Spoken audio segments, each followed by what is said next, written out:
ஜாக்டோ ஜியோ போராட்டம் எதிரொலியாக 63,000 ஆசிரியர்கள் இன்றுக்கு பணிக்கு வரவில்லை என்ற தகவல் வெளியாகி இருக்கிறது. தொடர்பான விவரங்களை செய்தியாளர் சங்கரன் வழங்க கேட்கலாம். சங்கரன் வணக்கம்.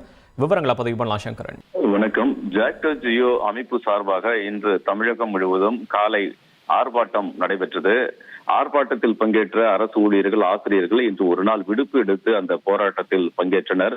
இந்த நிலையில் துறை வாரியாக இன்று பணிக்கு வராத அரசு ஊழியர்கள், ஆசிரியர்களின் விவரங்களை தொகுக்க வேண்டும் என்று, அந்த விவரங்களை தர வேண்டும் என்று தலைமைச் செயலாளர் உத்தரவிட்டிருக்கிறார். அதன்படி துறை வாரியாக இந்த விவரங்கள் எல்லாம் பெறப்பட்டு வருகின்றன. இப்படிப்பட்ட சூழலில் பள்ளிக்கல்வித்துறையில் 63,000 ஆசிரியர்கள் பணிக்கு வரவில்லை என்பது தெரிய வந்திருக்கிறது. குறிப்பாக தொடக்க கல்வித்துறையில் மட்டுமே 48,000 ஆசிரியர்கள் இன்று ஒட்டுமொத்தமாக விடுமுறை எடுத்து போராட்டத்தில் பங்கேற்று இருக்கின்றனர் என்ற தகவல்கள் தொடக்க கல்வித்துறைக்கு தெரிவிக்கப்பட்டிருக்கின்றன. அதோடு பள்ளி கல்வித்துறையின் கீழ் இயங்கக்கூடிய அரசு உயர்நிலை மேல்நிலைப் பள்ளிகளில் 15,000க்கும் அதிகமான ஆசிரியர்கள் இன்று விடுப்பு எடுத்து போராட்டத்தில் பங்கேற்று இருப்பதாகவும் தகவல்கள் வெளியாகியிருக்கிறது. இரண்டு துறைகளிலும் சேர்த்து ஒட்டுமொத்தமாக இன்று 63,000 ஆசிரியர்கள் பணிக்கு வராமல் விடுமுறை எடுத்து ஆர்ப்பாட்டத்தில் பங்கேற்று இருக்கிறார்கள்.